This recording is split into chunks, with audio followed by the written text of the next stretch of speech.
تقریر پیش کرنے کے لیے شیخ تیمور ملک ابن شیخ رفیق فاروقی صاحب کو دعوت دیتا ہوں کہ وہ آئیں اور تقریر پیش کریں۔ ان کی تقریر کا عنوان ہے مدرسے کی مختصر حقیقت۔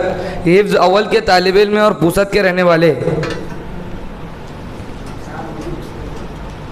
نحمده ونصلي على رسوله الكريم اما بعد قال النبي صلى الله عليه وسلم خيركم من تعلم القرآن وعلمه او كما قال عليه الصلاة والسلام۔ ہمیں دنیا سے کیا مطلب مدرسہ ہے وطن اپنا، ہمیں دنیا سے کیا مطلب مدرسہ ہے وطن اپنا، مرے گے ہم کتابوں پر ورق ہوگا کفن اپنا۔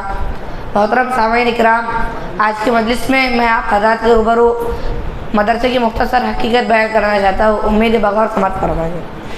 مدرسہ ایک بہت بڑی نعمت ہے۔ آج کے دور میں مدرسہ بہت ہی قیمتی چیز ہے۔ اللہ نے آج یہ نعمت عطا کی ہے، ہمیں اس سے فائدہ اٹھانا چاہیے۔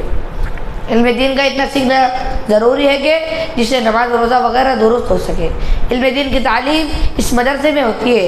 یہ مدرسہ ماں کی گود کی طرح ہے۔ جس طرح بچہ ماں کی گود میں پرورش پاتا ہے، اسی طرح انسان بھی یہاں پرورش پاتا ہے، اور یہ مدرسہ انسان کو انسان بناتا ہے۔ یہ مدرسہ چند افراد مل کر بناتے ہیں اور یہ مدرسہ کئی افراد کو بناتا ہے۔ ہم مدرسے کی عمارت بناتے ہیں اور مدرسہ ہمارا قلب کو بناتا ہے، اللہ سے ہمارا تعلق جوڑتے ہیں، اور یہی نبی کا کام تھا کہ مخلوق کو خالق سے جوڑتے تھے۔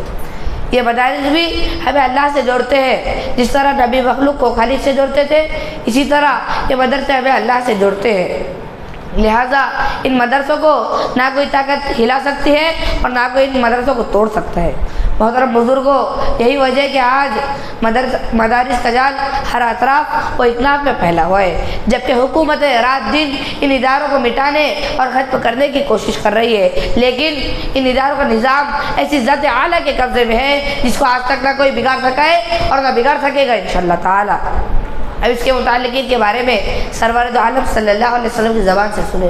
حضرت انس رضی اللہ تعالی عنہ حضور صلی اللہ علیہ وسلم کا ارشاد نقل کرتے ہیں کہ اگر دنیا میں ان لوگوں کو دیکھنا چاہتے ہو جن کو اللہ نے جہنم کی آگ سے آزاد کر دیا تو طلبہ علم دین کو دیکھو۔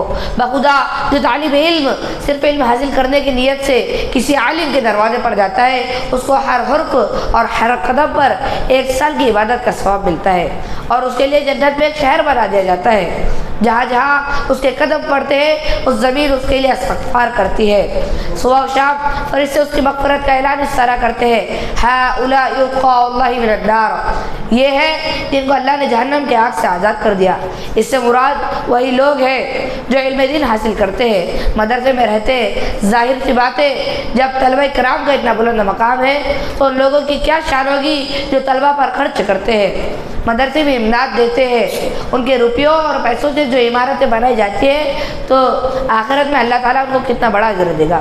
دوستو، مدرسہ کیا ہے؟ مدرسے میں قرآن ہے جو کہ اللہ کی کتاب ہے، انقلابی کتاب ہے جس نے دنیا کی کایا پلٹ دی، ہلچل مچا دی۔ سب سے پہلے قرآن نے آ کر یہ کیا، جو بندے خدا سے ٹوٹ چکے تھے انہیں خدا سے جوڑا اور فرمایا کہ تم تعلق کو توڑتے ہو لیکن خدا نہیں توڑتا، چنانچہ اگر خالق کو مخلوق سے تعلق نہ ہوتا تو قرآن نہ بھیجتا۔ قرآن نے بھٹکے ہوئے لوگوں کو راہ دکھائی، زمانے کو خیر القرون بنا دیا، اور قرآن آخرت تک آنے والوں کے لیے مشغول راہ بن گیا۔ قرآن کریم کا کتنا بڑا احسان ہے کہ اس نے حضور صلی اللہ علیہ وسلم کو محمد بن عبداللہ سے محمد رسول اللہ صلی اللہ علیہ وسلم بنا دیا اور خاتم النبیین بنا دیا۔ بہرحال ادارے کا مدار طالب علم اور مدرس پر ہے۔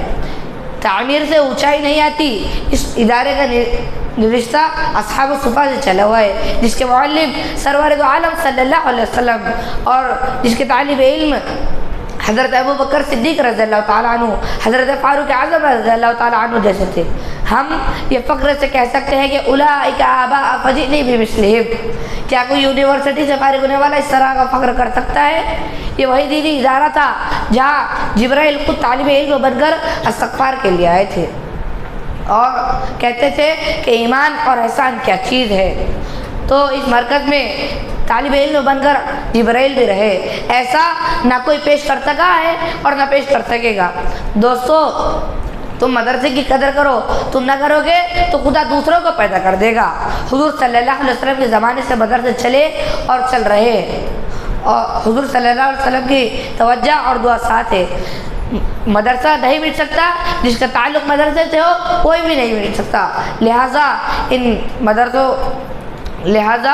ان کی قدر کرو اور اس سے تعلق جوڑو. اللہ تعالیٰ ہمیں دینی اداروں کی قدر دانی کی توفیق عطا فرمائے. آمین. وآخر دعوانا ان الحمد للہ رب العالمین.